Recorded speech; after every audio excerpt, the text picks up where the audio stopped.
अस्सलाम वालेकुम नाज़रीन। आज इस्लामाबाद हाई कोर्ट से एक बहुत ही बड़ी अहम खबर आई और वो ये कि जनाब नवाज शरीफ साहब को एवन फील्ड रेफरेंस में बरी कर दिया गया। ये एवन फील्ड रेफरेंस क्या था, कब बना, कैसे बना, इस पर हम थोड़ी सी बात करते हैं। और आज क्या हाई कोर्ट के जजेस के सामने ऐसे दलाइल नवाज शरीफ साहब के वकील अमजद परवेज़ ने दिए कि जजेस खुद हैरान हो गए, क्या ये वाली डेफिशिएंसीज भी केस के अंदर हो सकती हैं। तो स्टार्ट करते हैं जी। ये बात शुरू हुई थी पनामा से। जब पनामा लीक्स आई, खान साहब ने धरने दिए तो जनाब आसिफ सईद खोसा साहब ने उन्हें ये कहा कि आप सुप्रीम कोर्ट में आए, हम आपको इंसाफ दिलाते हैं। तो सुप्रीम कोर्ट में वो एक चला गया, एक वो केस बन गया और वहाँ पर पनामा लीक्स के ऊपर एक जीआईटी बनी। उस जीआईटी को वाजिद ज़िया साहब जो थे वो हेड कर रहे थे। अब वाजिद ज़िया साहब ने वो उसको हेड किया। वो हीरे थे जीआईटी के जो स्पेशल व्हाट्सएप कॉल्स के ऊपर बनाए गए थे। तो उन हीरों ने जो रिपोर्ट मुरतब की, फिर जो सुप्रीम कोर्ट के जज साहब थे, जो उस वक़्त के निगरान जज थे जस्टिस इजाजुल हसन, तो उन्होंने वो इसके निगरान जज मुकर्रर हुए और फिर ये 3 रेफरेंसेस नैब को भेजे गए कि ये रेफरेंस बनाएं 3 इनके ऊपर, नवाज शरीफ साहब के ऊपर।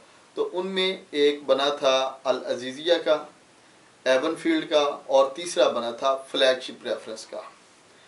फ्लैगशिप वाला तो रेफरेंस जो है वो नवाज शरीफ साहब के हक़ में उसका डिसीजन आ गया था।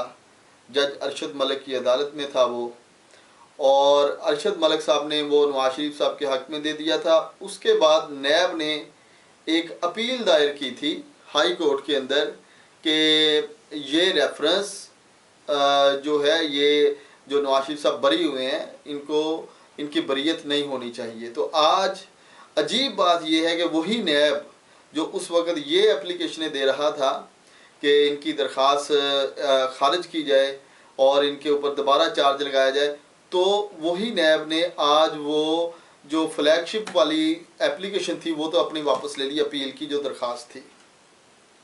पीछे रह गए 2 रेफरेंस नवाज शरीफ साहब के। एक था इनके ऊपर एवन फील्ड वाला और दूसरा था अल अजीज़िया वाला। एवन फील्ड में नवाज शरीफ साहब को 7 साल कैद और अल अजीज़िया में इनको 8 साल कैद हुई थी। एवन फील्ड वाला रेफरेंस और इसकी जो अपीलें थी वो हाई कोर्ट में इकट्ठी लगी, लेकिन आमर फारूक साहब जो chief justice Islamabad high court के, तो उन्होंने ये कहा कि हम पहले एवन फील्ड को सुन लेते हैं, बाद में अल अजीज़िया को सुन लेंगे।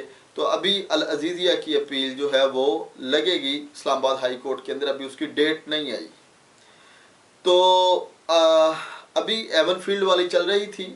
एवन फील्ड में सबसे इंटरेस्टिंग चीज़ ये थी कि जो नवाज शरीफ साहब के हरीफ थे लोग, इमरान खान साहब थे, दूसरे थे, तो उनका यही था कि एवन फील्ड, और बल्कि उनकी जो सारी कंपेन होती थी वो स्टार्ट भी एवन फील्ड और ख़त्म भी एवन फील्ड, और उसमें कुछ टीवीज़ के ऊपर ख़ास लोग आके इसी तरह की बातें करते थे कि एवन फील्ड में ये है वो है। तो लेकिन आज जब अमजद परवेज़ साहब ने अदालत के सामने दलाइल दिए तो जजेस खुद हैरान रह गए, क्या ये वाली डेफिशिएंसी भी हो सकती है। अब देखिए, बड़ी अजीब बात है कि जजेस की हैरानगी भी अब हो रही है, और उस वक्त भी जजेस ही थे जिन्होंने ये सारा कुछ प्रोसिक्यूट किया।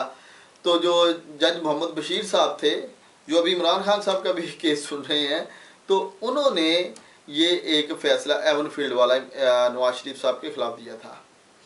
अब आज के आ जाएँ दलाइल के ऊपर बात। जब नवाज शरीफ साहब के जो वकील हैं अमजद परवेज़, उन्होंने बड़े धड़ल्ले से दलाइल दिए और उन्होंने ये कहा कि पहली बात तो ये है कि इस रेफरेंस में जो मरीम नवाज शरीफ हैं और कैप्टन सफदर हैं, उन दोनों को बरी कर दिया गया है। उन दोनों को बरी किया गया और उसी बेस के ऊपर नवाज शरीफ साहब को बरी किया जाए। और फिर जजेस के रिमार्क्स और ये सारा कुछ ये था कि रिमार्क्स के इसके ऊपर भी चार्ज भी सही से फ्रेम नहीं हुआ। अब देखें कि नैब जो है ना, ये इट्सेल्फ एक इन्वेस्टिगेशन, इसकी इन्वेस्टिगेशन रिपोर्ट होती है, सारा कुछ होता है, लेकिन नवाज शरीफ साहब को जो सज़ा हुई اس سزا میں وہ نیب کی کوئی انویسٹیگیشن پروف ساتھ ہی نہیں لگا ہوا کہ نیب نے انویسٹیگیشن کی ہو. تو نیب سے پوچھا گیا جی آپ نے پھر کس بیس کے اوپر ان کو ڈسکوالیفائی کرنے والا وہ جو سارا چلا. انہوں نے کہا جی ہم نے تو وہ جو جی آئی ٹی میں آیا ہم نے تو وہ ایسا سچ آگے کر دیا, اس میں کچھ بھی نیب نے اپنی طرف سے نہیں کیا. ٹھیک ہے. تو جو آج ایک بہت انٹرسٹنگ پوائنٹ تھا جو امجد پرویز صاحب نے اسلام آباد ہائی کورٹ کو بتایا, وہ یہ تھا, وہ کہتے ہیں کہ یہ جو ایون فیلڈ کا ریفرنس ہے, آج تک کسی بھی ڈاکومنٹ میں عدالت میں وہ جو ایون فیلڈ ہیں جو پراپرٹی ہے نواز شریف کی, ان کا آج تک کبھی تخمینہ ہی نہیں لگایا گیا. تو ایسٹ بیونڈ مین کا یہ کیس انہوں نے کہا کیسے بنتا ہے کہ ایسٹ بیونڈ مینس کا تو کیس تب بنے گا نا کہ اگر آپ اس کا کوئی تخمینہ لگائیں, آمدن کیا تھی اور یہ کتنے کی چیز ہے. یہ تو آج تک نیب نے کیا ہی نہیں, اور ججز بڑے حیران ہوئے. میاں گل حسن اورنگزیب صاحب جو ہیں جج اسلام آباد ہائی کورٹ کے, انہوں نے کہا کہ یہ تخمینہ بھی نہیں لگوایا تو پھر آپ نے ایسٹ بیونڈ مین کا کیس کیسے بنا دیا. یعنی کہ اثاثے جو کرپٹ پریکٹس کا تو بعد میں آتا نا, پہلے تو اس کے اوپر آپ اس کو پروف کریں. تو یہ عدالت بہرحال رہے تو عدالت نے ایک مختصر سا فیصلہ سنایا اور مختصر سے فیصلے میں نواز شریف صاحب کو بری کر دیا.